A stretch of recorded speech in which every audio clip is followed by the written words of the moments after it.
Halo pemirsa dimanapun Anda berada saat ini, jumpa bersama saya Juk dalam channel YouTube Media Sinar Mamasa. Pemilihan kepala daerah calon Bupati Mamasa 2024 diprediksi akan berlangsung seru. Bagaimana tidak? Pemilihan tahun 2024 tidak lagi diikuti oleh calon Bupati incumbent atau petahana. Sebagaimana diketahui, Bupati Mamasa Haji Ramlan Badawi yang akan berakhir masa jabatannya pada bulan September 2023 mendatang telah menjabat sebagai Bupati Mamasa selama 2,5 periode dan dipastikan tidak lagi akan mencalonkan dirinya. Tahun 2024 sudah semakin dekat. Aroma-aroma pesta demokrasi sudah mulai tercium. Masyarakat baik di medsos maupun di dunia nyata mulai memperbincangkan bakal calonnya masing-masing. Baliho-baliho sudah terlihat bertebaran di jalan-jalan hingga masuk ke jalan-jalan desa. Berbagai tokoh politik telah mulai memperkenalkan dirinya. Bahkan ada juga telah dengan terang-terangan menyatakan dirinya sebagai bakal calon Bupati Mamasa tahun 2024. Ada satu hal yang unik dari para bakal calon Bupati Mamasa, karena salah satu diantaranya ternyata bukan berlatar belakang Mamasa asli atau putra daerah. Lalu siapakah dia? Jadi pada liputan kali ini kita akan mewawancara beliau, dan karena itu tetaplah bersama kami.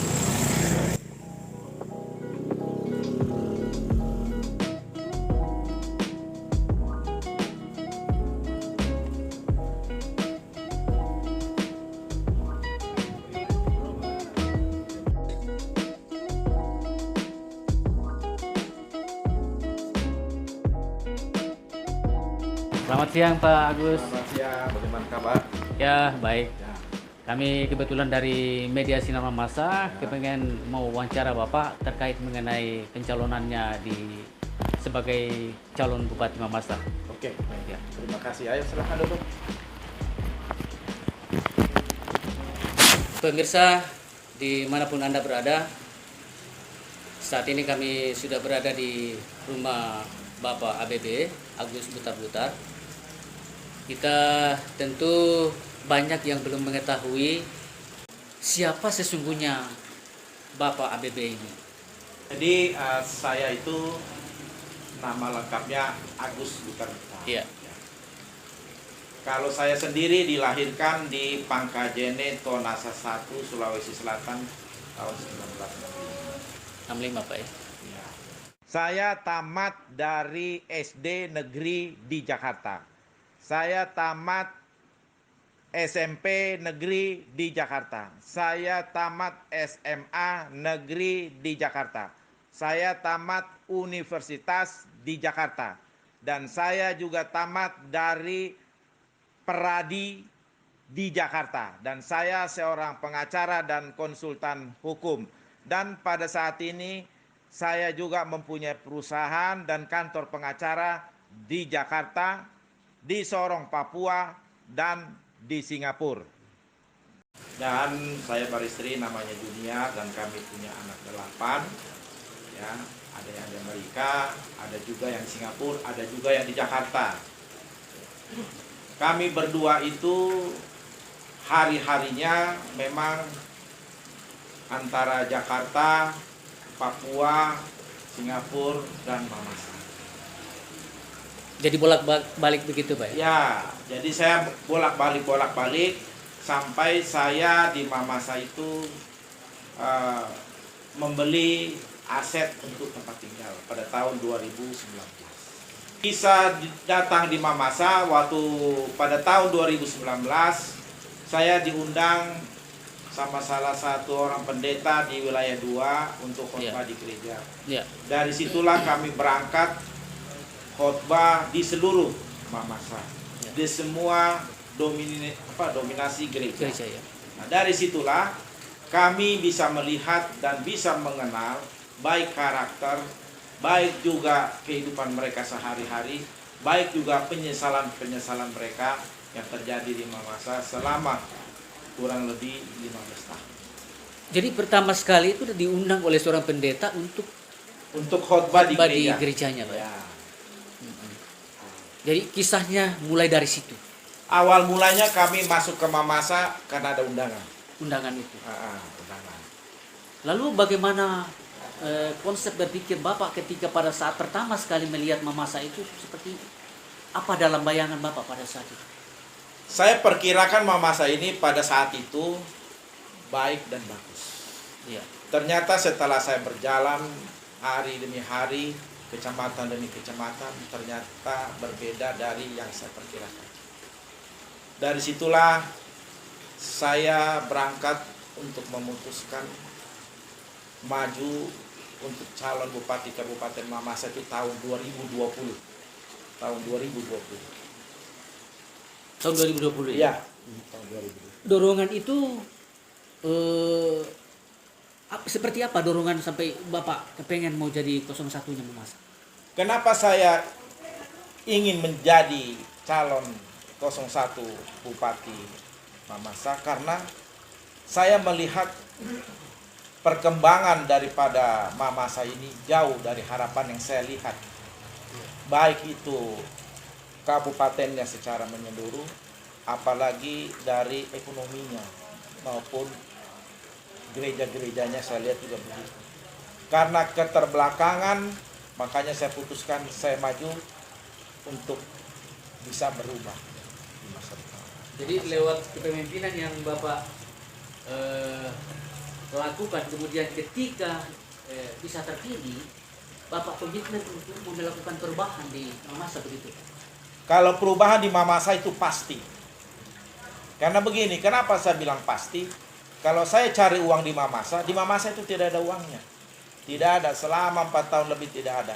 Hanya saya merindukan bagaimana Mamasa ini berubah, baik secara kabupaten, baik juga secara ekonomi dan sumber daya manusia Mamasa. Lalu pada saat itu Bapak diundang oleh seorang pendeta. Berapa lama waktu itu, Pak? Berapa lama Bapak berada di Mamasa waktu itu? Waktu pertama itu saya ada di Mamasa kurang lebih 14 hari. Habis itu saya kembali, saya keluar negeri lagi, saya balik lagi. Habis dari itu udah sering, intens.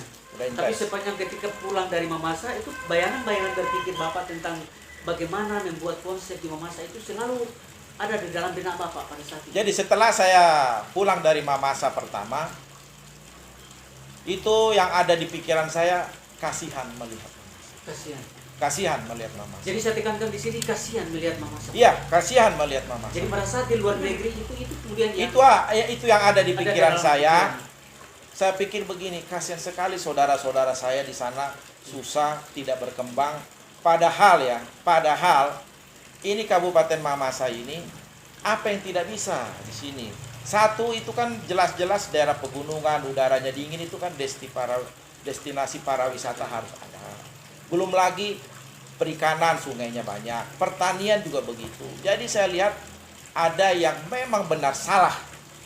Ya, ada yang benar-benar salah di dalam mengelola Kabupaten Mamasa. Termasuk juga di dalamnya infrastruktur yang kurang. Wah, semua. Mulai dari infrastruktur, ekonomi, budaya juga begitu. Semua. Jadi ini Mamasa ini kalau kita mau rubah tidak bisa setengah-setengah, harus keseluruhan. Jadi reformasinya pun harus reformasi total. Kalau setengah hati akan jatuh lagi seperti ini. Ya, jadi kita tadi sudah bertanya mengenai siapa Bapak, lalu apa yang memotivasi mendorong Bapak untuk maju. Pemirsa sekalian, kita sudah mendengarkan itu. Lalu kemudian ada satu pertanyaan lagi, Pak. Mengapa Bapak memilih jalur independen, tidak melalui jalur partai? Saya sebelum memutuskan masuk melalui jalur independen, saya ini kan di Mamasa sudah lebih dari 4 tahun. Ya. Jadi saya melihat dari hasil kunjungan-kunjungan saya dari desa ke desa, dari kecamatan ke kecamatan. Memang peran utama partai di dalam kontrol terhadap eksekutif itu kurang sekali. Kurang sekali. Dan hasil kerjanya pun kurang sekali. Ya. Jadi Mamasa ini saya lihat harus tampil dan saya harus maju di luar partai supaya bisa terjadi perubahan. Karena kalau saya di luar partai, saya tidak bisa dipengaruhi oleh partai politik. Dan saya akan melihat dari rakyat adalah untuk rakyat. Dari Jadi, rakyat oleh rakyat. Ya, oleh rakyat. betul. Karena saya akan konsentrasi mengenai pembangunan ekonomi, pembangunan dari sumber daya manusia, semua sampai ke infrastruktur, semua harus jelas. Karena kalau saya lihat, saya jalan di mana-mana, dan di Mensawa itu saja, saya kalau masuk ke Mamasa, dari 2019 masih rusak sampai detik ini. Saya ke Nosu, saya ke wilayah 3, sama. Tidak ada perubahan.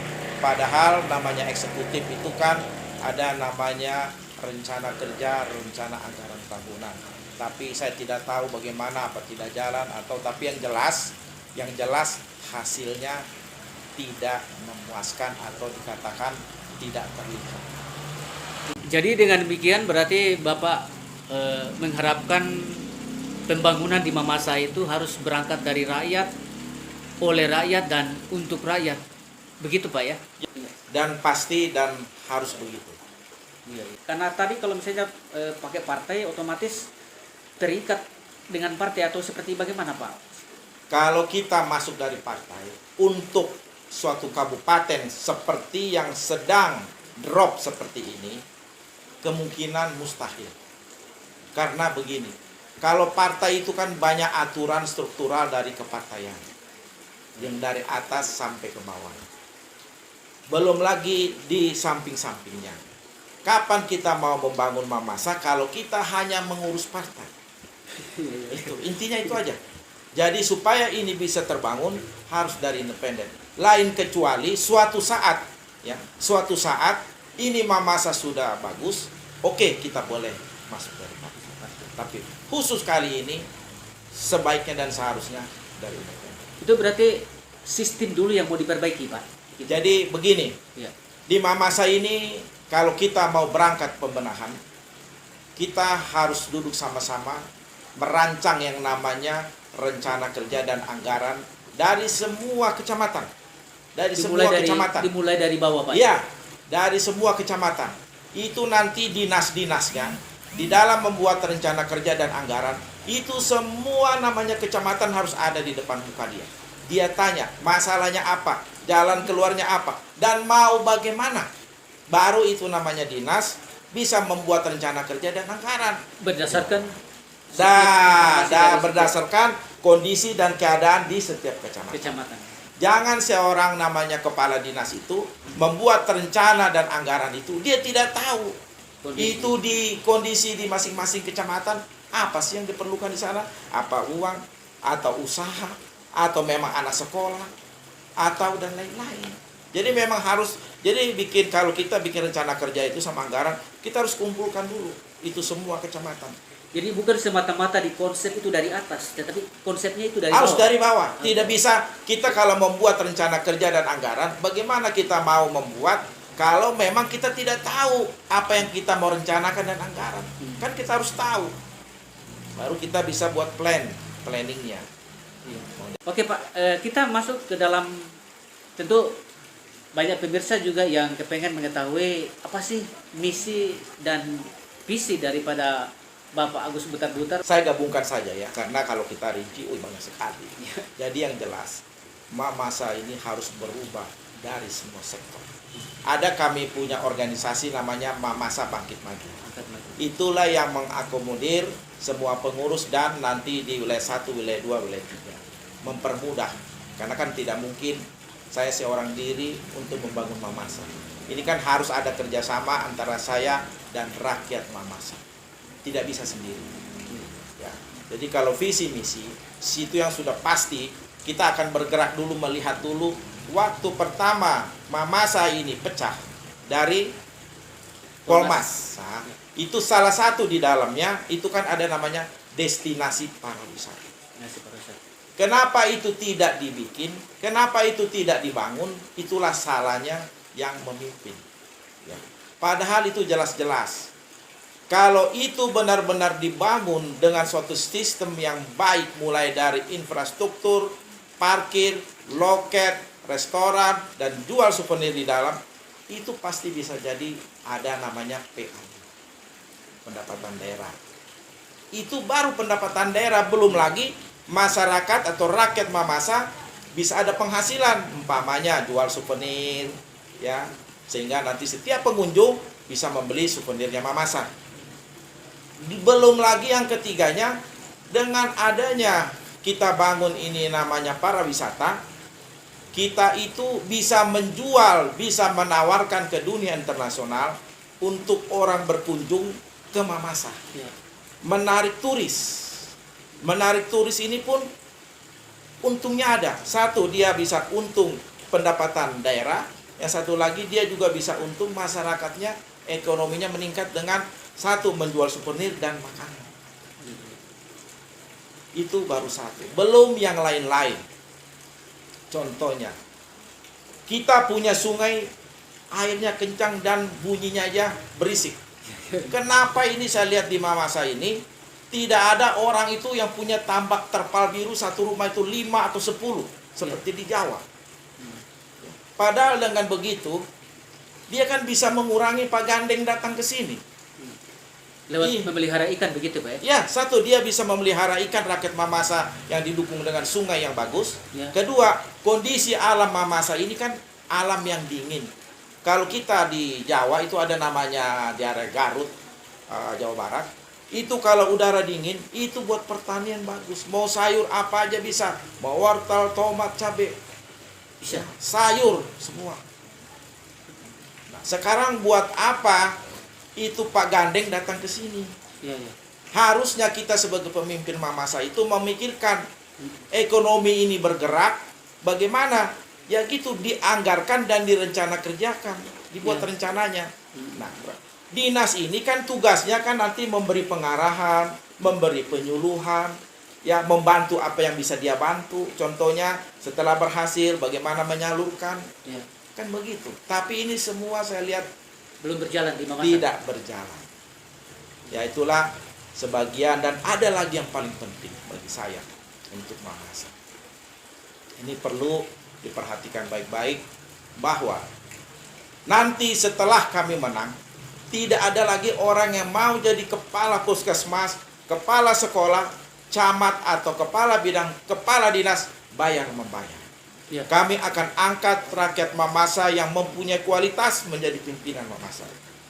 Dalam beberapa waktu dia tidak berhasil, akan kami geser.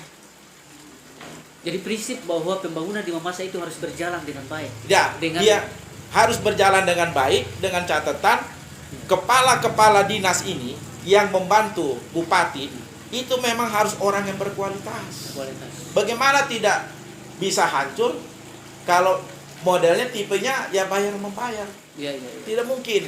Karena orang kalau bayar membayar setelah dia duduk, ya, dia pasti pikirin bayar utang. Tidak mungkin, tidak mungkin. Dan yang terakhir, di Mamasa ini banyak saya lihat rumah ibadah, ya contohnya Ya. gereja. Dari wilayah 1, 2, 3. Banyak gereja itu masih ada tiang atau batu batanya tidak jelas, jendelanya tidak jelas, pintunya tidak jelas. Saya duduk, anginnya kencang-kencang. Kenapa tidak bisa? Ya. Tidak bisa dibantu gitu Pak. Iya, tidak bisa diprogramkan sama Pemda untuk bantuan. Bisa juga begitu Pak. Iya dong, kenapa tidak bisa? Yang jadi pertanyaan, dan ini jangan sampai terjadi pada kita nanti memerintah. Satu, setiap sumbangan dan bantuan dari Pemda kepada rumah ibadah, khususnya gereja, tidak ada lagi potong-potongan. Contohnya, di kwitansi ditulis 100, diterima cuma 50 juta. Di kwitansi ditulis 200, diterima cuma 100. Itu tidak ada lagi nanti. Ya, ya. Jadi kami mau semua rumah ibadah apapun, dari negara atau dari pemerintah, apa yang ditulis 1 harus sampainya 1. Termasuk musola dan masjid juga. Semua rumah ibadah, termasuk rumahnya Maparondo juga begitu sama. Iya. Akan Tidak di- ada potong-potongan, ya, selama pemerintahan kami. Saya kira cukup lengkap seperti apa yang Bapak sampaikan tadi, Pak. Masih kita akan masuk dalam segmen kedua, di mana begitu banyak selintiran-selintiran yang beredar di masyarakat, yang kemudian juga menjadi pertanyaan kami. Kami kepengen supaya Bapak bisa memberikan jawaban. Yang pertama, apakah ini yang kami dapatkan di medsos dan juga di masyarakat mengatakan bahwa apakah Bapak ini benar-benar akan ikut dalam perhelatan pilkada Mamasa? Apa bukti keseriusannya? Jadi begini, saya itu menyatakan pasti maju itu sejak awal tahun 2020. Saya sudah nyatakan pasti maju menjadi calon bupati. Kenapa saya bisa yakin pasti maju? Karena saya sudah cukup banyak berkunjung dan bertemu dengan rakyat Mamasa di wilayah 1, 2, dan 3. Dengan keseriusan saya di sini, sampai-sampai juga saya beli aset. Ya. Saya beli aset di Mamasa aja sudah 4. Ya. Ya. Saya tempat tinggal saya di Mamasa, di Kampinisan, Malabo. Dan saya dan istri saya pun sudah lama berKTP di Mamasa. Walaupun kami tidak mempunyai penghasilan di Mamasa, kami tetap bertahan tinggal dan hidup di kota Mamasa sampai kita ketemu. Itu pasti. Jadi dijamin Pak ya bahwa serius untuk maju, tidak kemudian seperti apa yang digelontorkan oleh masyarakat mereka memperbincangkan bahwa kehadiran Bapak Agus Butar-Butar ini bisa saja juga jadi hanya sebagai pemecah suara saja atau tidak serius ya sesungguhnya. Tapi jadi begini, sekali lagi saya katakan, saya pasti maju. Saya pasti maju dan saya tidak bisa dibayar. Tidak bisa dibayar saya. Kalau ada orang yang terdahulu bisa dibayar, saya bukan seperti itu. Saya tidak akan bisa dibayar. Bukan tipenya Bapak begitu. Saya bukan tipe orang dibayar-bayar. Ya. Jadi saya tetap pasti maju dan saya yakin apa yang saya perbuat selama ini, berapa tahun ini, itu karena pertolongan Tuhan. Ya. Karena pertolongan Tuhan. Dan saya pun menolong rakyat Mamasa ini bukan asal-asalan. Ya. Saya menolong dengan hati penuh. Tulus. Bagaimana saya tidak hati penuh? Saya mau 5 tahun di Mamasa saja. Saya tidak punya penghasilan, tapi saya masih bertahan. Saya bawa uang dari luar negeri ke sini, beli aset dan bangun rumah dan sosialisasi dan kemana-mana. Itu bukti tidak keseriusan. ada. Iya, itu bukti keseriusan. Mana ada uangnya Mamasa? Saya makan biar Rp5 sampai nggak ada. Puji Tuhan kalau ada yang mau ngasih sama saya. Siapa tahu ada barangkali saudara saya dekat-dekat sini bisa kirim setengah mobil uang, ya puji Tuhan. Tapi sampai sekarang belum ada. Ya. Ya. Juga yang mengatakan seperti ini Pak. Pak Agus ini kan orang Batak. Bagaimana bisa memimpin Mamasa dengan konsep orang Batak? Lalu apakah Pak Agus Butar-Butar memahami kultur, budaya, sistem sosial dan apa segala macam yang ada di Mamasa? Bagaimana menurut Bapak? Saya ini kan di Mamasa sudah 4 tahun lebih. Mau budaya, mau ekonomi, mau apapun yang di Mamasa saya sudah tahu. Siapa yang serong di Mamasa pun saya tahu.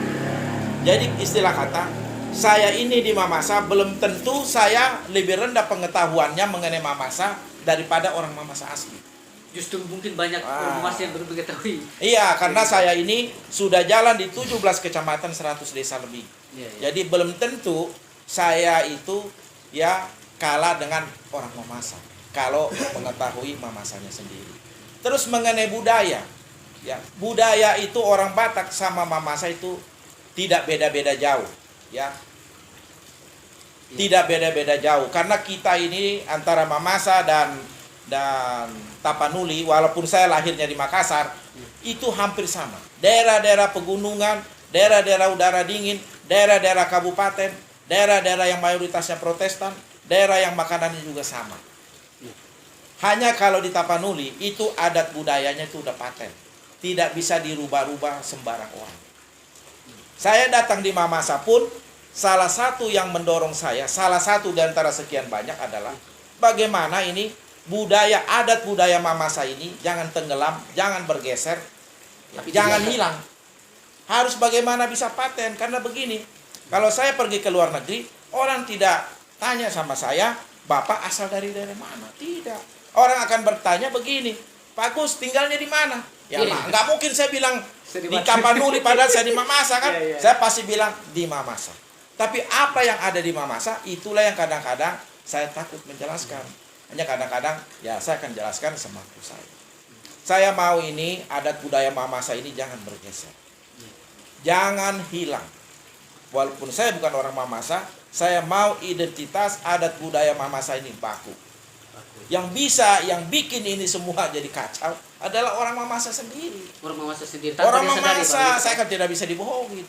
Kenapa orang Mamasa sendiri? Jadi dia memberi kesempatan orang memimpin. Enggak taunya orang itu adalah tetangga di sini yang menghendaki juga adatnya ada di sini sehingga pergeseran terjadi adat budaya. Harusnya Ada itu indikasi seperti itu yang ada indikasi. Harusnya kita sudah kaki kita di Mamasa, itu namanya dinas pariwisata dipanggil duduk. Iya. Kan tidak susah. Perintah, saya mau tahu ini bikin daerah pariwisata. Satu. Kedua, saya tidak mau tahu bikin sejarah Kabupaten Mamasa. Ketiga, saya tidak mau tahu bikin adat budaya Mamasa ini baku dan berlaku sampai selama-lamanya. Dan bisa dipromosikan keluar. Itu Dan buat harus- apa dinasnya? dan harus diturunkan secara Semua turun-temurun. dari waktu ke waktu pemimpin Mamasa namanya pariwisata di sini harus number one. Harus. Tidak bisa. Sekarang kita mau bagaimana? Dinas pariwisatanya tidak jelas. Saya kemana-mana juga adatnya banyak yang bergeser. Banyak bergeser. Saya tidak bohong. Dari segi pendidikan juga, Pak. Seperti apa, Pak? Dari segi pendidikan, inilah makanya saya bilang, kalau Mamasa itu bukan kurang orang pintar. Bukan kurang. Tapi sebelum saya jawab, saya akan masuk dulu ke pendidikan.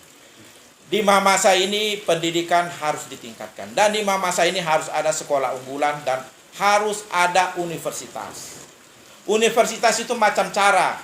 Bisa diusahakan pemerintah yang buka. Kalau tidak bisa, kita bisa join operation sama universitas yang ada di Jakarta. Kan banyak. UGI, Ukrida, Atmajaya, Trisakti. Bikin di sini join operationnya atur. Bisa dilakukan itu, Pak. Oh pasti bisa.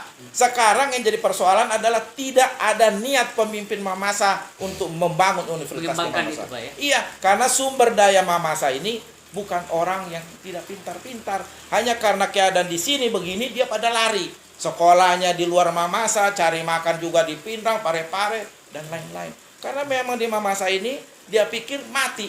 Ya. Mau sekolah susah, mau cari uang susah. Jadi Semua pemerintah di susah. dalam hal ini harus mengambil satu sikap terhadap saudara-saudara kita juga yang selalu keluar mencari hidup, Pak. Jadi begini, pemerintah kan ada yang namanya dinas pendidikan. Ya. Dinas pendidikan ini buat apa dia kepala dinas, tapi kalau dia tidak mendesain suatu pendidikan yang terbaik dan terbagus di Mamasa, yang bisa menghasilkan orang Mamasa ini jadi orang-orang hebat. Itu satu, dinas pendidikan. Terus kalau orang-orang kita bisa lari-lari kemana-mana saja, itu harus dibicarakan lagi ke namanya dinas tenaga kerja. Tenaga kerja. Dan yang mengelola keuangan Mamasa. Ngapain dia duduk di kursi terima gaji kalau itu tidak dipikirin? Tidak Kenapa dipikirin. rakyat Mamasa pergi jauh-jauh CPN ngurusin Rakyat, gabah, Gorontalo, apa segala macam. bikin batu bata, Ya. jadi buruh kasar. Ya. Itu juga bisa menjadi asetnya Mamasa untuk dijual kemana-mana gitu, Pak. Ya? Jadi begini, kalau berangkat dari sumber daya manusianya sudah bagus, itu orang Mamasa bisa jadi orang hebat. Tidak juga harus orang hebat di sini, bisa di Jakarta, bisa di Jawa dan di luar negeri. Harusnya itulah yang dipikirin seorang pemimpin eksekutif di Mamasa. Bagaimana menelorkan ini orang Mamasa banyak orang hebat. Mamasa ini bukan tidak ada orang hebat, tapi ada ya bisa dilihat sekarang. Ada nggak yang mikirin ini rakyat Mamasa? Kalau di Jakarta, kalau terjadi pengangguran meningkat, itu langsung Departemen Tenaga Kerja langsung pusing. Karena apa? Dia langsung diserang sama DPR. Ya. Iya pasti diserang. Nah di sini DPR kita pernah nggak nyerang pemerintah? Bertanya Kenapa rakyat saya ini keluar dari Mamasa? Kan tidak ada Tidak DPR bertanya begitu. Kalau di Jakarta ada itu.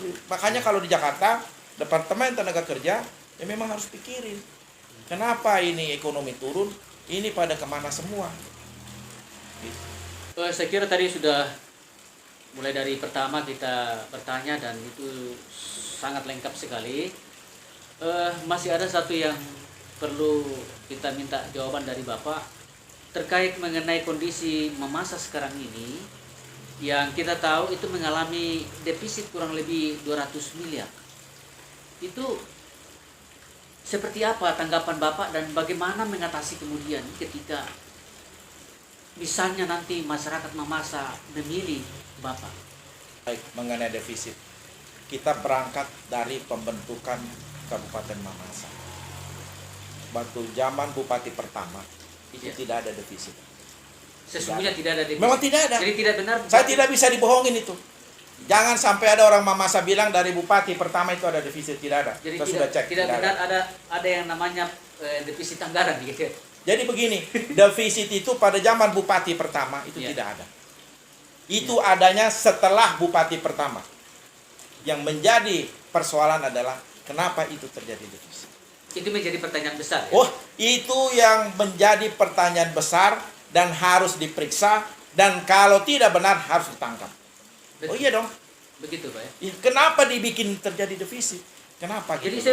saya tekankan dari tadi Pak, sesungguhnya pada saat Mamasa ini dibentuk tidak ada yang namanya defisit.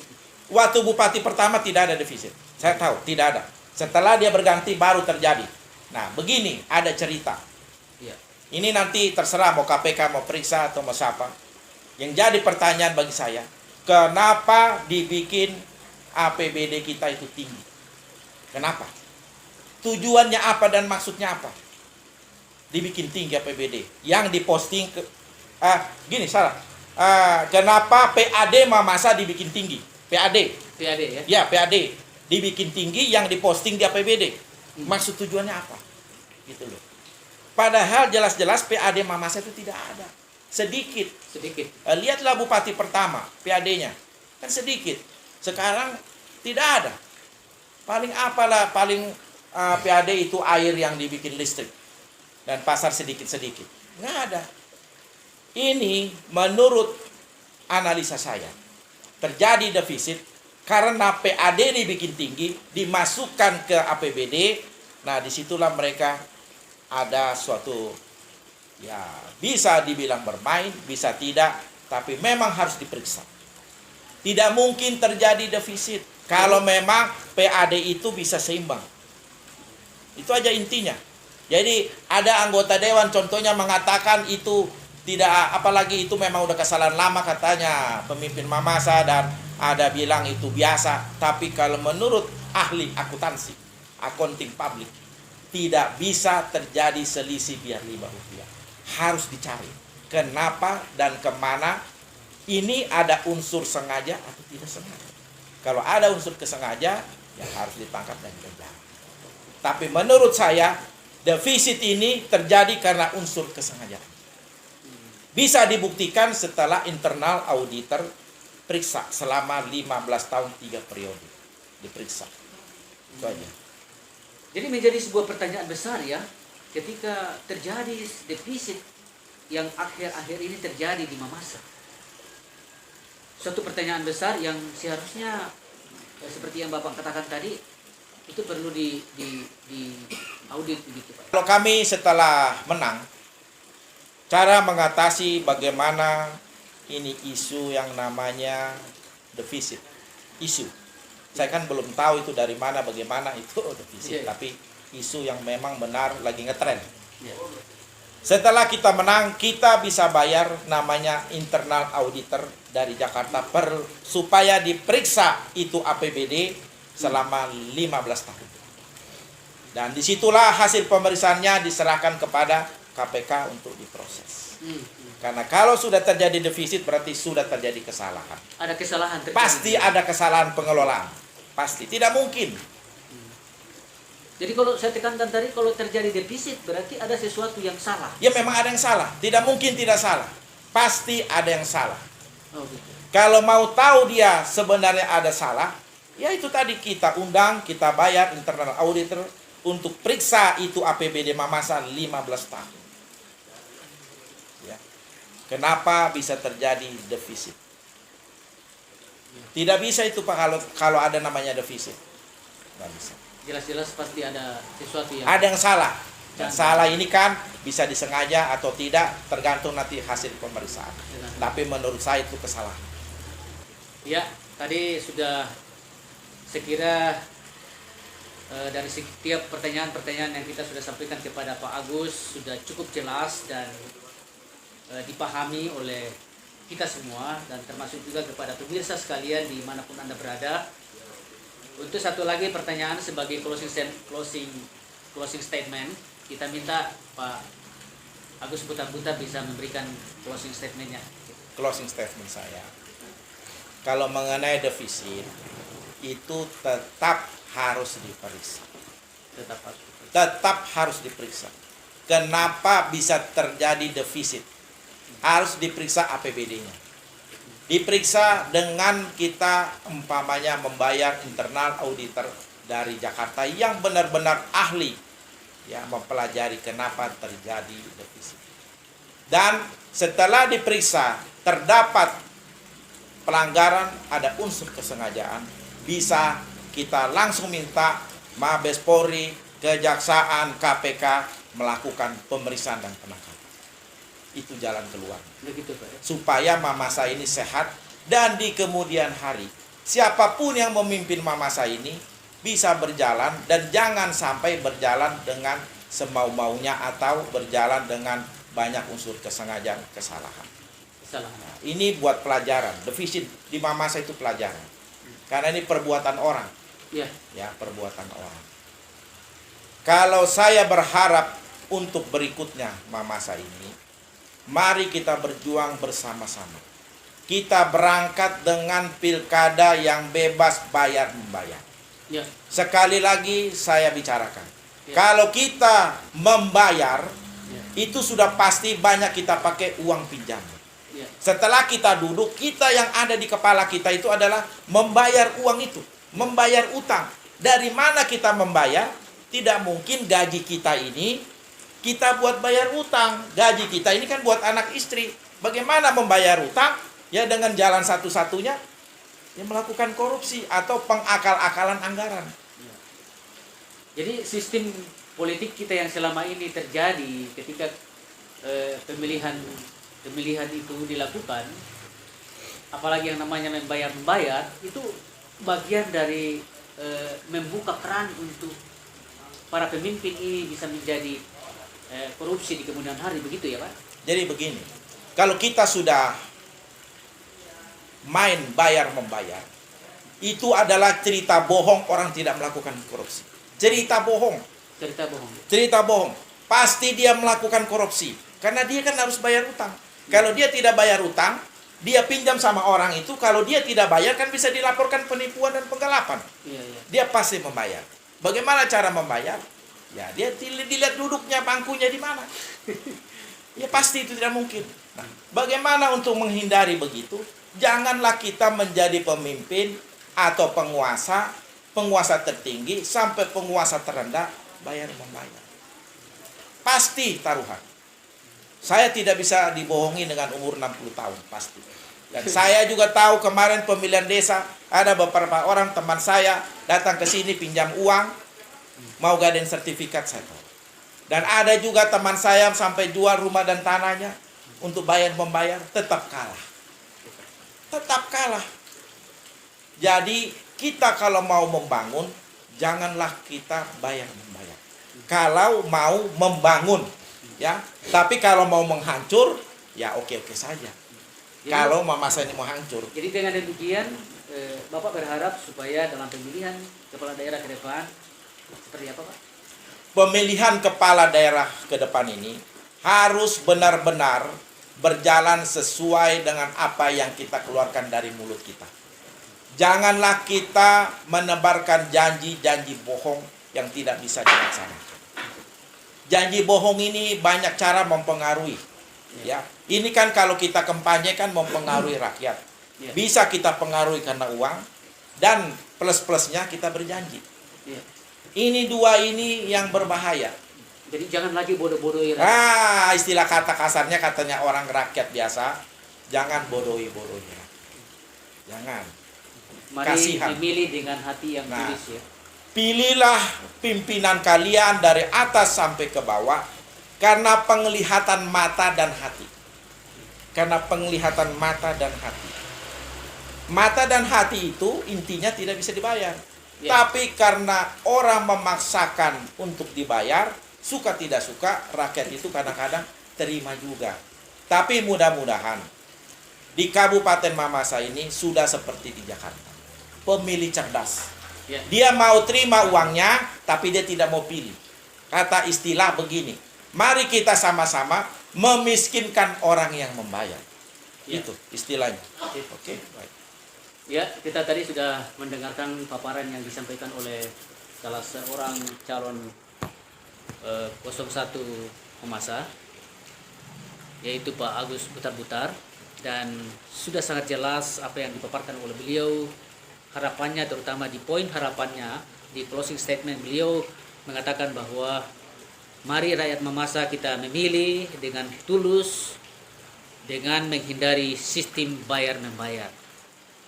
Karena itu kita sampaikan terima kasih kepada Bapak Agus Butar-Butar yang telah menerima kita di rumahnya. Terima kasih juga kepada pemirsa sekalian yang telah setia bersama kami. Dan karena itu kami sampaikan sampai jumpa.